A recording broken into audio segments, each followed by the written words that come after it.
There is a version of Godzilla that saying that it is way more powerful than we realize is a massive understatement. What if there was a version of Godzilla that could quite literally break the bounds of the universe as we know it? A version whose potential has only been hinted at. It is not Godzilla Earth. What if I told you that Shin Godzilla has the potential to break the universe, and that it is its ultimate goal?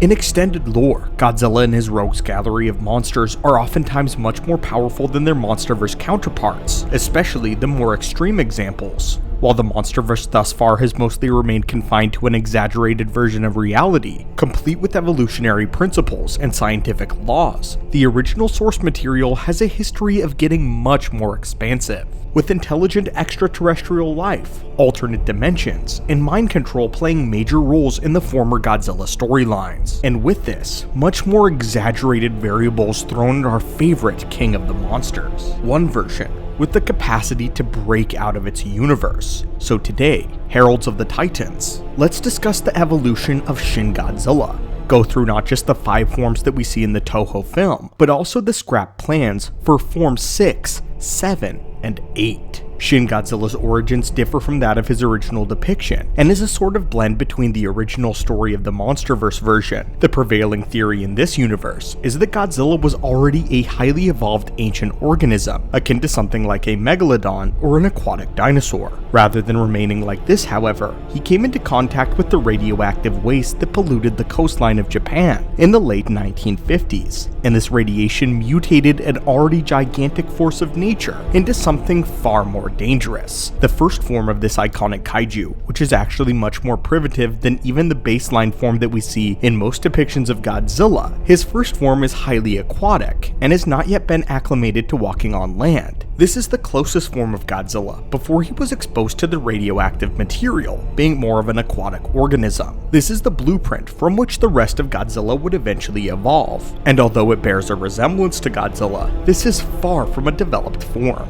Most real-world marine animals would be crushed by their own weight if they were ever removed from the water and exposed to Earth's gravity without the aid of water, and Godzilla likely would have been the same way. It is in Shin's second form, though, where he begins to become more of a threat. The second form is still largely underdeveloped, but it's vital to his evolution, seeing as this is the first form capable of walking on land. His hind legs are weak, and not fit for walking on land just yet, but eventually he's able to get used to it. This is also where Shin begins to grow nubs on his chest that would eventually develop into arms, and we can see the toll that simply being on land takes on this form of Godzilla. His back and gills bleed frequently, and his skin constantly peels, exposing raw red muscle tissue that is not amply protected from the elements. This shows just how difficult it is for him to take in oxygen outside of the ocean, and experience land for presumably the first time. All of this evidence lends to the idea that he would not have been able to survive in land on his first form, and this is where he begins to hold himself up on his own 2 feet,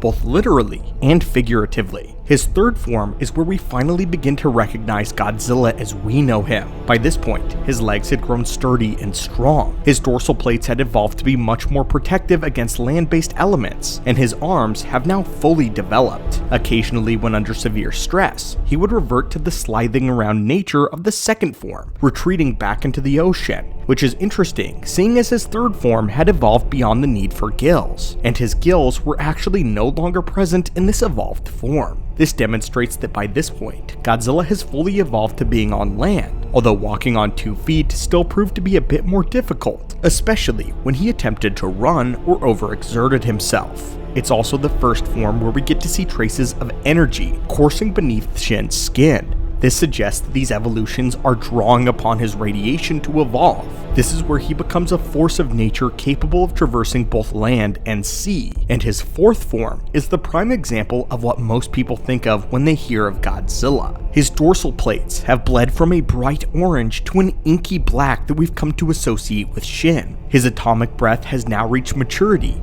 and his dorsal spikes have grown to the largest that we've seen thus far. But it is with his fifth form where he begins to evolve beyond what Earth ever believed to be possible. For For years, this beast had been a threat to the safety of the human race, and humanity banded together in order to find a way to defeat Shin. Eventually, they realized that his blood acted as a natural coolant, and discovered that by injecting a coagulant into his bloodstream, they could quite literally freeze him alive. It was the Japanese government that enacted this plan, and although it worked, Godzilla was not defeated yet. From his tail, humanoid mutants began to take shape, and we have concept art depicting these Manzillas, as they have been referred to by the fanbase, but from Toho, we have never been given an official term, so we will call them Manzillas for the remainder of this video. Beyond Shin's 5th form, much of the information can be located from the art of the Shin Godzilla book, which depicts not only concept art for the remainder of his appearances, but also notes regarding where the stories would have gone if they were ever produced. This gives us plot details and artistic depictions at the same time, and using this, we are able to piece together the true end of Shin Godzilla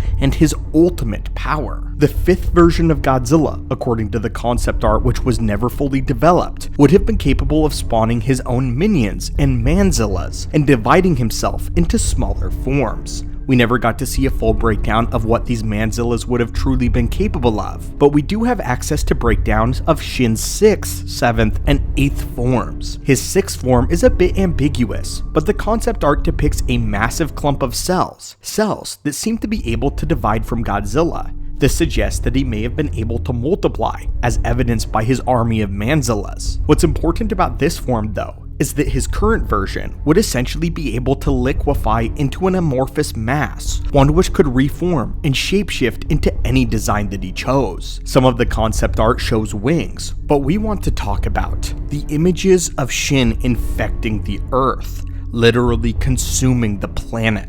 This leads into the conceptual ideas for the 7th form. Keep in mind, there is still another one after this. Unfortunately, since these were never produced, it can be a bit difficult to distinguish between the 7th and 8th form. The remainder of the concept show ideas of Godzilla losing any distinguishable features altogether. Rather than being a physical, animalistic form, Shin would melt into a blob of organic matter that could consume anything in its path. Being a horrific, organic tsunami, Shin would eventually escape into space where he would continue to infect other worlds, and potentially, endlessly consume. The eventual end of this Godzilla could conceivably see him breaking the bounds of the known universe. His 8th form would have been little more than a cosmic parasite that had divided itself into a cancer, one that could infect entire solar systems at a time, and he would not have stopped until the entirety of the universe belonged to Shin.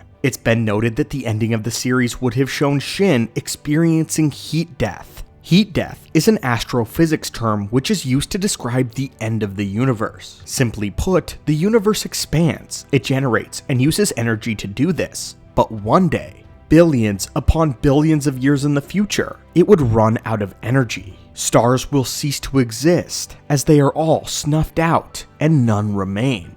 Planets will be cold and lifeless piles of debris, adrift in the endless sea of nothingness. No more organic matter will remain anywhere in the universe, as energy simply does not exist anymore, and this is how Shin would have ultimately perished. In this timeline, the only thing that can kill Shin is quite literally the end of the universe, the end of everything, not just life, but energy itself. He would have grown so strong and massively unstoppable that nothing in the known universe would have been safe from him. Planets would be subjugated, and he would have remained adrift until time itself stopped, showcasing just how massively powerful and supremely lonely Shin would have grown. But anyway, my friends, what do you think of the scrapped plans for Shin's 6th, 7th, and rumored 8th forms? Do you think Godzilla would have ended up conquering the universe, or would this story have been altered by the time that it made it on screen? And what are your thoughts